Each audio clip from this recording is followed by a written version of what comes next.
e mandarmos para alguém. Podemos mandar há quem mande uma mensagem através de um anúncio de jornal, por exemplo, é uma maneira de o fazer. Há quem seja mais extravagante e adquira um espaço num outdoor público, não é? Perto da casa de uma pessoa amada e coloca um grande outdoor a transmitir, digamos, o seu carinho, ou às vezes até a transmitir o seu amor. Bem, os profetas também usam imagens ou experiências, usam parábolas vivas ou dramatizações, como vai ser aqui o caso, para transmitir esta situação. Os irmãos certamente se lembrarão, porque é uma experiência chocante, quando Isaías, no capítulo 20 do seu livro, ele é ordenado por Deus a andar nu, ou praticamente nu na cidade, para dar a ideia, não é, daquilo que vai acontecer com o povo da cidade quando for levado em cativeiro. Também nos lembramos, por exemplo, de um falso profeta chamado Zedequias, que diante de Acabe utiliza uns chifres de ferro para dizer que Acabe vai ter uma grande vitória contra os sírios. Ora, Jeremias também vai ter alguns episódios simbólicos, e nós vamos começar por ver um deles no capítulo 13, que é bastante conhecido, e depois, mais tarde, ainda veremos hoje. Mas abrindo em Jeremias 13, vamos ler aqui os primeiros 11 versículos para ver esta ilustração, esta representação daquilo que Deus quer que ele transmita. E diz assim, Jeremias 13, a partir do verso 1. Assim me disse o Senhor, vai e compra um cinto de linho, põe-no sobre os teus lombos, mas não o metas na água. E comprei o cinto conforme a palavra do Senhor e o pus sobre os meus lombos.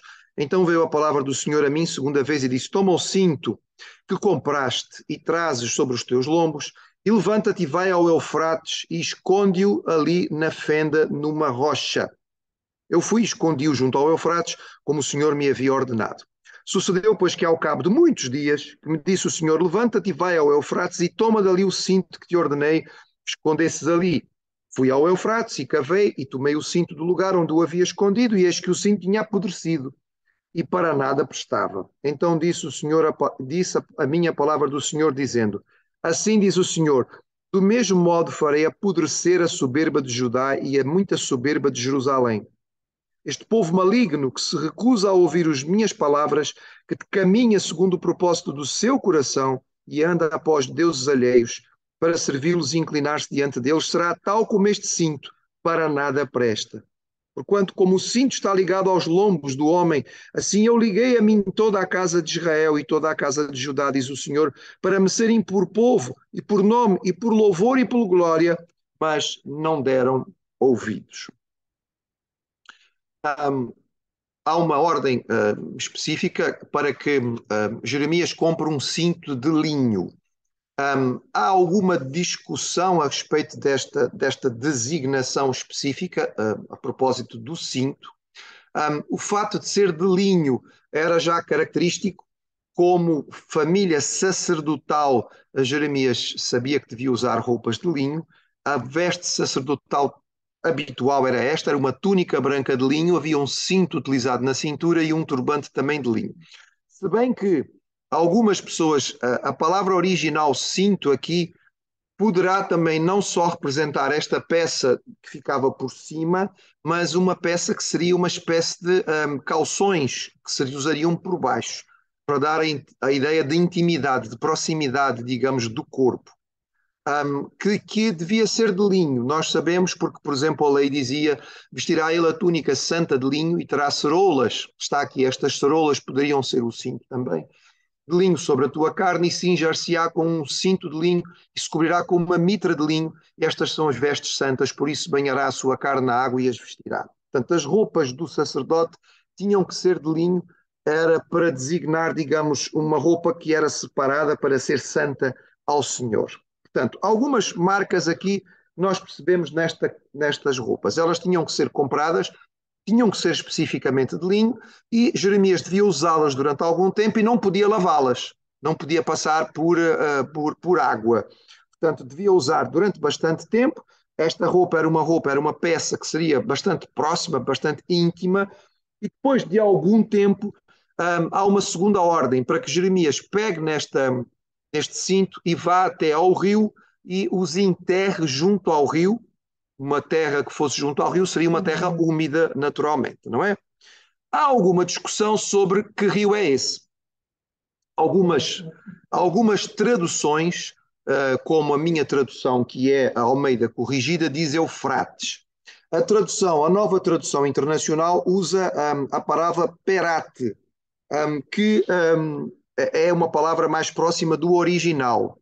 Há duas hipóteses principais. Uma delas é que fosse mesmo o rio Eufrates, e nesse caso a viagem é uma viagem longa, ele teria que sair de Jerusalém e deslocar-se até o rio Eufrates, que ficava na Mesopotâmia, uma viagem de pelo menos 500 quilómetros, o que era uma viagem longa, e incluía que Jeremias tinha que se juntar a uma caravana, porque ninguém fazia uma viagem destas sozinho, era uma viagem que levava muito tempo, normalmente seria feita durante o período seco, entre junho e setembro, e depois ele teria voltado lá depois da época das chuvas, em outubro, de outubro a maio. Uma outra hipótese é que a palavra no original Perat designa um riacho, um ribeiro, que era relativamente próximo, poucos quilómetros a norte, da cidade de Anatote, que era a terra natal de Jeremias. Se fosse esse o segundo local, a viagem era muito mais curta, era uma viagem relativamente próxima, fácil de fazer. Jeremias ia e voltava, o que também significava que esta viagem e esta representação seria muito mais fácil de ser acompanhada pelo povo, se é esta segunda, digamos que estamos a falar. A verdade é que, portanto, Jeremias usou o cinto durante um tempo, levou o cinto, enterrou o cinto e depois tem que voltar a buscá-lo passado muitos dias. Não especifica aqui quantos dias foi. Muitos dias seria provavelmente mais do que um mês, poderiam ser muitos meses ou não. Seja como for, ele enterrou aquela peça de linho numa terra perto de um rio, portanto, uma terra úmida. Quando ele volta, a peça está completamente apodrecida, não tem qualquer utilidade. Mesmo que ele quisesse ainda lavá-la ou, não é, enfim, dar algum tratamento a ela, ele não tem mais como utilizá-la. E então esta experiência serve para transmitir uma mensagem concreta ao povo de Judá. Ou seja, assim como este cinto apodreceu e não tem mais qualquer utilidade, o povo de Judá, capital Jerusalém, apodreceu diante de Deus e não tem mais qualquer utilidade. Assim como o cinto era uma peça íntima, uma peça próxima que tinha sido usada pelo profeta durante bastante tempo, Deus tinha utilizado, Deus tinha chamado o povo de Judá para ser um povo seu. Deus tinha utilizado, digamos assim, esta proximidade para com o povo de Judá, para que o povo de Judá servisse de elemento de visualização. Se os irmãos prestaram atenção na imagem das vestes sacerdotais, o cinto acabava por ser a única peça que sobressaía um bocadinho mais. Era uma peça um pouco mais ornamentada e bonita. Deus queria usar o povo de Judá como algo que chamasse a atenção, não é? Que, digamos, abençoasse e servisse para a sua glória e o seu louvor, diz o versículo 11. Mas em vez disto, o povo de Judá tinha-se envaidecido, tinha-se tornado um povo vaidoso e orgulhoso. Vou recordar aos irmãos que Judá, neste momento, é uma nação insignificante. É uma nação pequenina, dentro de um mundo que já é praticamente todo ele dominado pela Babilónia. Não há nenhum motivo para orgulho, mas o povo de Judá está orgulhoso.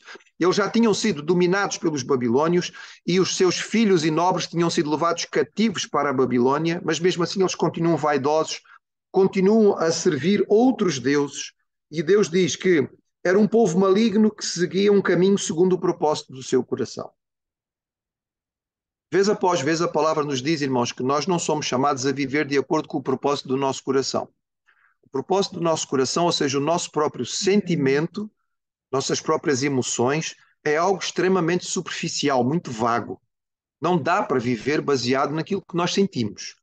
Hoje nós vivemos uma era em que as pessoas impõem a sua vontade com base no sentimento. Eu me sinto assim, indo mesmo contra aquilo que é a evidência que está diante dos olhos e da ciência, mas não, a pessoa sente não sei o quê, então tem que ser valorizada e respeitada como tal. o sentir do propósito do seu coração leva o homem à vaidade e a tornar-se completamente inútil na presença do Senhor. E era o que tinha acontecido com o próprio povo de Deus, com o povo de Judá, e era por isso que Deus os ia rejeitar completamente, porque não tinham dado ouvidos ao que Deus tinha para transmitir.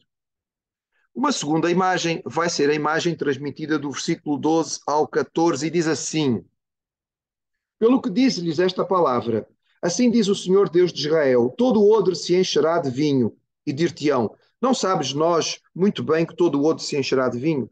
Mas tu diz-lhes, assim diz o Senhor, eis que eu encherei de embriaguez todos os habitantes desta terra, e os reis da estirpe de Davi estão assentados sobre o seu trono, e aos sacerdotes e aos profetas, e a todos os habitantes de Jerusalém. E falo-os em pedaços, uns contra os outros, e juntamente os pais com os filhos, assim diz o Senhor, não perdoarei, nem pouparei, nem terei deles compaixão, para que os não destrua.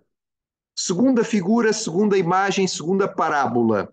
Havia um dito popular neste tempo que era: todo o odre de vinho deve ser cheio de vinho. Parece um bocado óbvio. É uma coisa do tipo, numa casa portuguesa, com certeza, pão e vinho sobre a mesa, não é? Portanto, ditado óbvio. Uma casa portuguesa tem que haver pão e vinho sobre a mesa. Um odre serve para quê? Para encher de vinho, portanto, todo o odre tem que ser cheio de vinho. Deus diz: vocês gostam de usar este dito, todo o odre se enche de vinho? Pois eu vos digo que este dito vai ser diferente. Todos vão ser cheios de embriaguez, vão ser embriagados. E aqui é o embriagar no sentido negativo. Portanto, é um tomar, é um Deus a encher o povo de algo que não era bom. E quem é que seria embriagado? A estirpe real, portanto, os reis da estirpe da dinastia de Davi, verso 13, bem como os sacerdotes e profetas e mesmo todos os habitantes de Jerusalém. De tal maneira iam andar embriagados que isso significaria que eles iam andar em confusão, não é? Quem está bêbado anda tonto de um lado para o outro, e eles, como odres cheios de embriaguez, e acabavam por bater uns contra os outros e partir-se e quebrar-se. E desta maneira isto ia acontecer. Ou seja, a idolatria, o desviar-se da vontade de Deus por parte dos habitantes e dos governantes de Judá iam levá-los a se tornarem como odres cheios de vinho, embriagados, que iam se partir, quebrando-se uns contra os outros. Imagem seguinte, versículos 15 a 17, diz: escutai e inclinai os ouvidos, não vos ensoberbeçais, porque o Senhor falou. Dai glória ao Senhor vosso Deus, antes que venha a escuridão, e antes que tropecem vossos pés nos montes tenebrosos, antes que, esperando luz, ele a muda em sombra da morte e a reduza à escuridão. E se isto não ouvirdes, a minha alma chorará em lugares ocultos por causa da vossa soberba. Amargamente chorarão os meus olhos e se desfarão em lágrimas, porquanto o rebanho do Senhor foi levado cativo. A imagem aqui é a imagem de uma trilha montanhosa à noite.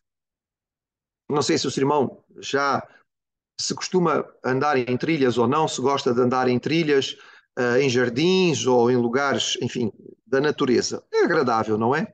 Mas sobretudo de dia.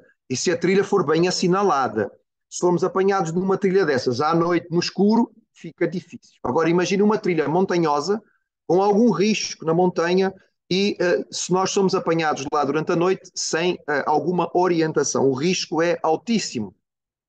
E o que Deus diz ao povo é: arrependam-se, não é? Mudem a vossa postura. Reconheçam o vosso Deus e deem glória a Ele. Senão, o que vai acontecer com vocês é que vocês vão andar como quem anda a tropeçar pelas colinas, pelas veredas das montanhas, à noite, sem luz nenhuma. Porque vocês esperavam ter alguma direção, mas vocês vão ficar completamente no escuro se não ouvirem aquilo que não receberem a direção do Senhor. E isto traz tristeza ao coração do profeta.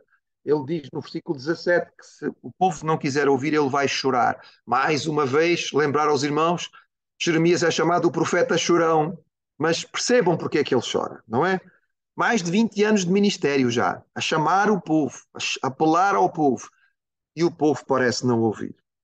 A continuidade, no verso 18 em diante ao 22, são dirigidos especificamente aos governantes da nação, àqueles que estão no trono, digamos, propriamente. E diz assim: Dizei ao rei e à rainha: humilhai-vos e assentai-vos no chão, porque já caiu todo o ornato de vossas cabeças, a coroa de vossa glória.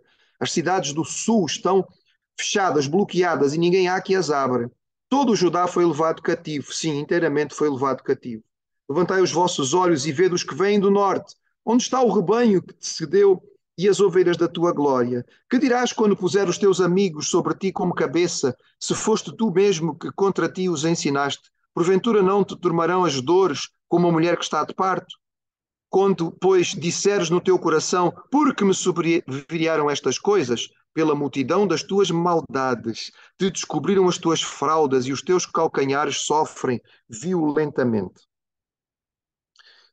Os reis mencionados aqui, o rei e a rainha, possivelmente o rei Joaquim e a rainha Neustã. O rei Joaquim é o filho do rei que está no poder neste momento e que vai ser levado para o cativeiro dentro de muito pouco tempo. Ele e a sua mãe não vão conseguir suceder ao rei Joaquim que está no poder. Deus chama a atenção e diz: se vocês se arrependerem, isso poderá haver uma mudança, mas é preciso que vocês se arrependam. Se vocês não se arrependerem, é isto que vai acontecer.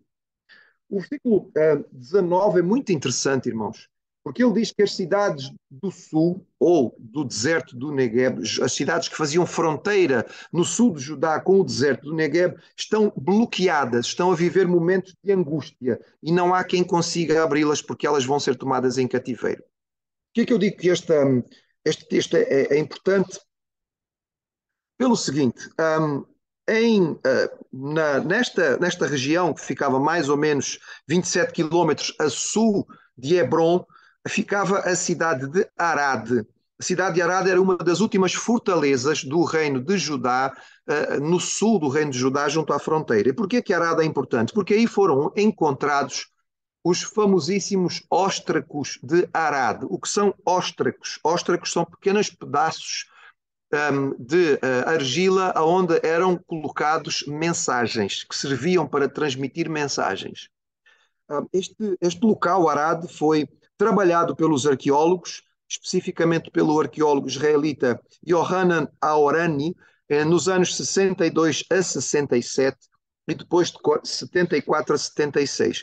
Foram encontrados neste sítio arqueológico 131 óstracos, pequenas peças de cerâmica como esta que os irmãos estão a ver e que têm mensagens. A maioria delas, e esta é a maior coleção de escritos recuperada dos tempos bíblicos, com mensagens extra-bíblicas, mas do tempo bíblico, e daí a sua importância, e elas são datadas de por volta do ano 600 a.C., que é exatamente o período em que estamos a ver aqui a profecia de Jeremias. E nestes óstracos, aquilo que se identificou foram mensagens, comunicações feitas pelo comandante da fortaleza de Arad sobre a distribuição de alimentos, dando claramente a nota de que havia uma grande escassez de alimentos, porque a cidade estava fechada e não tinha como receber provisão vinda de fora, porque havia medo do ataque das tropas aliadas aos babilônios, nomeadamente ataque por parte dos edomitas. Estes óstracos confirmam aquilo que é a profecia dada por Jeremias aqui, ou seja, que as cidades do sul estavam bloqueadas, estavam fechadas, não tinham condições de receber apoio vindo de fora. É claro que nós não precisamos de ter estas descobertas para acreditar na veracidade da palavra, mas quando encontramos estes achados arqueológicos, isto nos dá ainda mais garantia, não é? Mais segurança e satisfação em perceber que temos realmente um texto que é muito seguro no que diz respeito à transmissão da palavra do Senhor. A última imagem, que é novamente um dito popular, encontra-se no versículo 23 e diz assim: pode o etíope mudar a sua pele ou o leopardo as suas manchas? Esta é uma expressão usada que era um dito popular. Era uma maneira de dizer, assim como o africano não pode mudar a cor da sua pele, e o leopardo não pode deixar de ter manchas, isto é uma coisa óbvia, para dizer assim, então também esta situação não pode ser alterada. Não vai dar para mudar esta situação. Era o significado do dito, não é? Nesse caso também vós podereis fazer o bem, sendo ensinados a fazer o mal. Jeremias pega um dito popular e diz: vocês conhecem aquele dito popular que diz que o etíope não pode mudar a cor da sua pele, assim como o leopardo não pode tirar as suas manchas? Pois da mesma maneira, vocês também não podem fazer o bem. Infelizmente, não conseguem fazer o bem porque têm sempre aprendido a fazer o mal. E a seguir ele continua: pelo que os espalharei como o restolho que passa com o vento do deserto. Outra ilustração, esta ilustração tinha a ver com a época da colheita, quando digamos, o material da colheita tinha sido trabalhado. Normalmente isto acontecia levando aquilo que era o resultado da colheita para o topo de uma colina, passava-se por cima dela com algumas peças de madeira, normalmente com pedra em cima, puxada por animais, para trilhar, digamos, a colheita, e então separava de alguma maneira o grão daquilo que era só a palha. Então o que acontecia era que ao fim da tarde, quando batia o vento, lançavam ao ar, digamos, o resultado da colheita e o vento levava a palha e ficava só o grão. É isto que Deus está aqui a dizer, que este povo mau vai ser levado como restolho, como a palha que não tem valor absolutamente nenhum. Diz ele, verso 25, esta será a tua sorte, a porção que te será medida por mim, diz o Senhor, pois te esqueceste de mim e confiaste em mentiras. O texto no original, no fim deste versículo 25, diz: confiaste em deuses falsos, confiaste em ídolos. Portanto, depende da versão que o irmão tem. É claro que confiar em ídolos e confiar em mentiras acaba por ser a mesma coisa. Os ídolos traziam promessas que eram falhas. Lembremos, irmãos, e esta repetição é necessária para que a gente possa, digamos, guardar esta verdade, que é uma verdade bíblica. O problema dos ídolos era sempre o mesmo. Um ídolo é alguma coisa que ocupa o lugar de Deus. O ídolo é alguma coisa na qual se coloca a confiança. O ídolo é alguma coisa na qual se vai buscar segurança e da qual se retira a identidade. Ora, a segurança do povo de Deus devia estar no Senhor. A identidade do Filho de Deus vem de Deus. Qualquer coisa que seja colocada nesse local torna-se um ídolo. Então, o irmão pode não ter nenhum ídolo em casa, nenhuma imagem de escultura da qual se curve diante dela, mas imagine que passou a confiar essencialmente na sua conta bancária, no seu dinheirinho, não é nas suas posses. Isso passou a ser um ídolo, porque das suas posses retira segurança. Sua confiança está em ter uma conta alta. E, portanto, a sua identidade está ligada a isto. Se o seu dinheiro sobe, a sua identidade é forte, sente-se tranquilo, seguro, estou bem, não é? É a identidade que a gente vê no mundo. Os ricos acham que estão muito bem porque são ricos. Se o seu dinheiro desce, você sente a sua identidade tremer. Ora, tudo isto são deuses falsos, porque mais cedo ou mais tarde vai falhar. Da mesma maneira, podemos pensar em outras coisas. Há pessoas que colocam o trabalho, a família ou outras coisas nesse lugar, digamos, que só pode ser ocupado por Deus. Só no Senhor nós encontramos segurança, Ele é a rocha eterna. Só nele nós vamos ter uma identidade válida, não é para sempre, e não é ultrapassada com facilidade. Então, assim, diz o texto, e este é uma colocação dura da parte de Jeremias.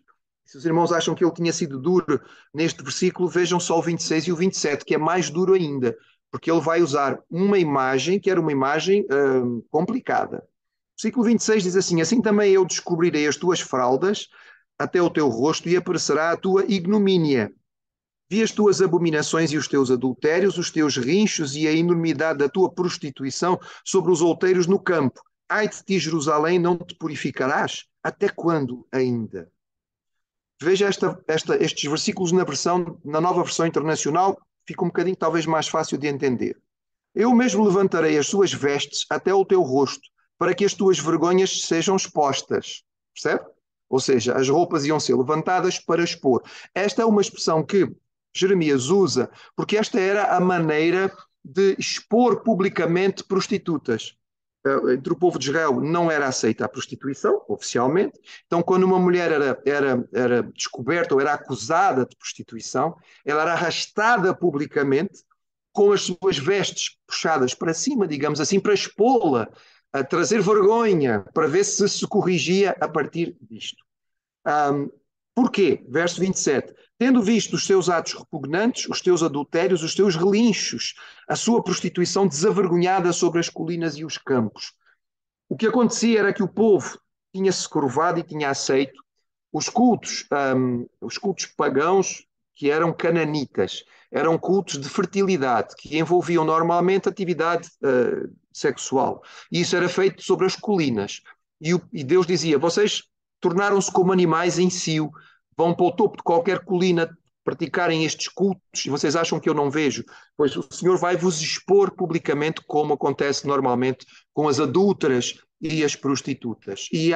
Termina, digamos, a palavra de Jeremias com um apelo.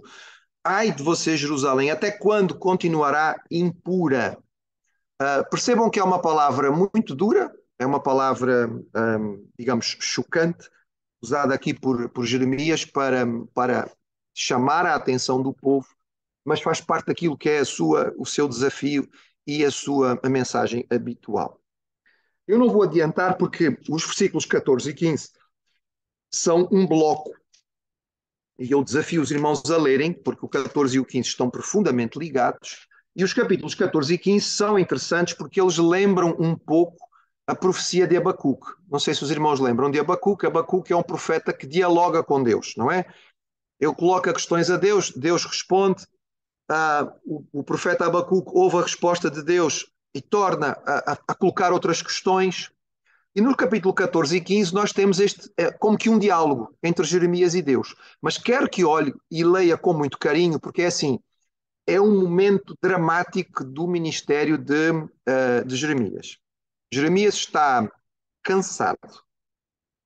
Podemos dizer que Jeremias está a entrar em burnout. Não sei se já ouviu esta expressão. Está a entrar em esgotamento. Ele está tão cansado de trabalhar e não ver resultados que ele está mesmo a chegar ao limite. E o capítulo 14 e 15 dão-nos mesmo esta noção de que ele está quase a jogar a toalha, dizer não aguento mais, pronto, chega, não dá mais para aguentar. E o Senhor vai mostrando a Jeremias e vai lidando com Jeremias diante daquilo que é a sua dificuldade. Então eu desafio o irmão a ler 14 e 15, que são capítulos que não são fáceis. Vamos olhar para eles com carinho na próxima semana e perceber este diálogo e esta tentativa do Senhor de chamar a atenção de Jeremias. Jeremias, cuidado, cuidado, atenção, não te deixes levar, porque realmente ele era profeta, mas era de carne e osso como nós. E, portanto, também chega a um momento de cansaço, digamos assim, em que ele sente que praticamente já não tem mais condições. São capítulos interessantes por este diálogo, com algumas notas que são bastante interessantes para nós, mas com esta necessidade de terminar como que Deus chamando outra vez, apelando outra vez a Jeremias, a que ele assuma a sua responsabilidade como profeta convidado ou chamado por Deus para o ministério. Mas como eu disse, isto fica para a semana que vem. Muito bem, irmãos, agradeço a vossa presença.